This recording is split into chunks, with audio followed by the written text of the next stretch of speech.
आइए आइए, पानी पूरी खाइए। अरे हो चाची, पानी पूरी नहीं खानी आज? नहीं रे मोहन, अभी दोपहर होने को है, अभी पानी पूरी कौन खाता है। घर जाके दाल चावल खाऊंगी।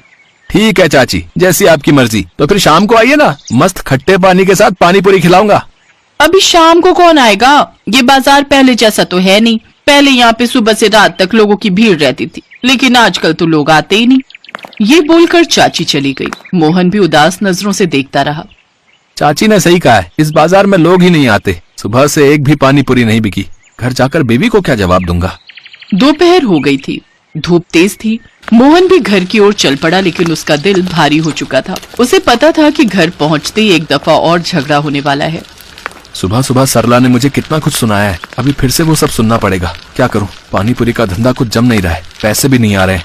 मोहन घर चला गया और घर पहुंचते ही उसकी बीवी सरला ने पूछा, चावल और आटा लाए हो कि नहीं? नहीं सरला, सुबह से एक भी पानी पूरी नहीं बिकी, कहाँ से लाऊं? घर में चावल का एक दाना नहीं है। अगर खिला नहीं सकते तो शादी क्यों की थी?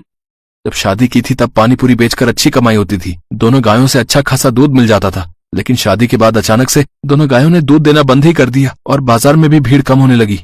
अच्छा, कहना क्या चाहते हो? मैं अब शकुनी हूँ क्या? नहीं नहीं, मैंने ऐसा कब कहा?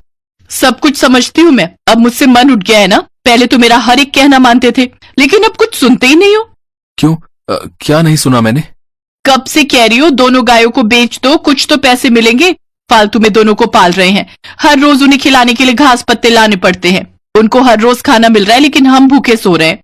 ये तुम क्या बोल रही हो सरला? गाय माता के समान होती है, उन्हें बेच कैसे सकता हूँ? तो फिर रहो तुम अपनी गायों के साथ, मैं आज ही मायके चली जाऊंगी। कैसे जाओगी? बस का भाड़ा देने के लिए पैसे हैं? हे भगवान, मेरी जिंदगी बर्बाद हो गई है इस आदमी से शादी करके। मुझे उठा लो भगवान, मुझे उठा लो। चिल्लाते हुए सरला कमरे में चली गई। क्या करूं मैं? तुम दोनों मेरे बचपन के साथी हो, तुम दोनों को कैसे बेचूं? मन नहीं मानता। नहीं नहीं, चाहे मैं भूखा क्यों ना मर जाऊं, तुम दोनों को मैं कभी नहीं बेचूंगा, कभी नहीं। गायों के साथ थोड़ा वक्त बिताकर मोहन पानी पूरी लेकर फिर से बाजार में चला गया। आइए आइए, पानी पूरी खाइए। कुछ देर इंतजार करने के बाद एक लड़की मोहन के पास आई। भैया, पानी पूरी कितने के दिए? अरे आओ दीदी, वैसे तो 10 रुपए में 4 बेचता हूँ, लेकिन आपके लिए 10 रुपए में 5। ठीक है, दो भैया। मोहन ने एक पानी पूरी दिया, लेकिन उसे खाते ही उस लड़की का मुंह बन गया। अरे भैया, ये क्या है? पानी पूरी फ्रेश नहीं है क्या? ये तो रोटी बन गया है। वो परसों की पानी पूरी है दीदी, 2 दिन से एक भी नहीं बिकी है ना। आप पैसे लेकर खराब पानी पूरी खिला रहे हो। मुझे नहीं खानी आपकी ये पानी पूरी। ये लीजिए 10 रुपए। चलो फिर भी 10 रुपए तो मिले, आज रात का खाना हो जाएगा। अरे अंदर से खाने की खुशबू आ रही है, वो भी मटन की। मोहन रसोई में गया और देखा सरला मटन और चावल बना रही है। ये क्या सरला, क्या बना रही हो? आओ जी, मैं मटन बना रही हूँ। खुशबू अच्छी निकली है ना? जल्दी से हाथ मुंह धो लो, खाना बन गया है, दोनों एक साथ खाएंगे। लेकिन मोहन को अभी भी कुछ समझ में नहीं आ रहा था।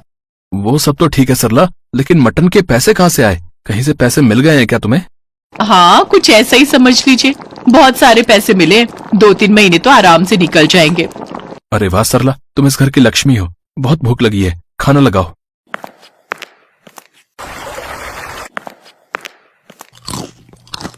वो सुबह उठकर गौशाले में गया, लेकिन देखा कि गौशाला खाली पड़ा है। वहाँ मोती और ज्योति नहीं है। मोती ज्योति कहाँ है दोनों? अरे कहाँ हो तुम दोनों? मोती ज्योति। अरे शांत हो जाओ, फालतू में सुबह सुबह नींद खराब कर दिए। सरला, मेरी मोती और ज्योति कहाँ है? बेच दिया है मैंने। बेच दिया है मतलब? मतलब बेच दिया है, और क्या? फायदा क्या है वैसी गायों का जो दूध न दे? ये तुमने अच्छा नहीं किया सरला। किसको बेचा है, बताओ मुझे। बिरजू व्यापारी को बेचा है। पैसे दो, अभी पैसे दो मुझे, उन दोनों को मैं छुड़ा कर लाऊंगा। पैसे? भूल जाओ पैसों को, वो मेरे पैसे हैं। छुड़ाना है तो खुद पैसे कमा कर लाओ। मोहन तभी दौड़कर बिरजू व्यापारी के घर में गया और देखा बिरजू व्यापारी ने एक नई बैलगाड़ी बनाई है और उस बैलगाड़ी में मोती और ज्योति बंधे हुए हैं। मेरे मोती और ज्योति को लौटा दो बिरजू भाई। हलवा है क्या है? पूरे 30,000 रुपए से खरीदा है दोनों को। लेना है तो 50,000 ला और बैलगाड़ी समेत खरीद कर ले जा। 50,000? लेकिन पैसे नहीं है मेरे पास। तो फिर घर जा, मुझे पैसे चाहिए। ठीक है, आप मेरे घर के कागज रख लीजिए, मैं धीरे धीरे 50,000 दे दूंगा। ठीक है, जा कागज लेके आ, 3 महीने का समय दे रहा हूँ, उसके बाद मैं तेरा घर ले लूंगा। मोहन ने अपने घर के कागज दे दिए और फिर वो बैलगाड़ी समेत मोती और ज्योति को घर ले आया। घर गिरवी रखने पर सरला गुस्सा हो गई और सारा पैसा लेकर मायके चली गई। मोहन के पास मोती और ज्योति के अलावा कुछ नहीं बचा। हे भगवान, अब मैं क्या करूं? अब कैसे दूं 50,000? लेकिन वो कहते हैं ना, जब एक रास्ता बंद हो जाता है तब एक और रास्ता खुल जाता है। हमें बस उस रास्ते को शिद्दत के साथ ढूंढना पड़ता है। अरे पानी पूरी ले लो, पानी पूरी। 2 घंटे के अंदर मोहन की सारी पानी पूरी बिक गई। अरे ये तरकीब मैंने पहले क्यों नहीं लगाई? खैर, देर आए दुरुस्त आए। मोहन का ये आइडिया हिट हो गया। वो पूरे गांव में बैलगाड़ी पानीपुरी वाले के नाम से फेमस हो गया और बैलगाड़ी की वजह से वो आसपास के गांव में भी पानीपुरी बेचने में सक्षम हो गया। इस तरह 1.5 महीने के अंदर ही उसने 50,000 चुकाकर घर को भी बचा लिया और उसके बाद वो बहुत अमीर हो गया। उसकी अमीरी देखकर सरला वापस तो आई, लेकिन मोहन ने कहा, पति के बुरे समय में उसका साथ देना पत्नी का धर्म है, लेकिन तुमने वैसा नहीं किया। अब मैं तुम्हारे साथ नहीं रहना चाहता। और इसके बाद मोहन मोती और ज्योति के साथ ही खुशी खुशी रहने लगा।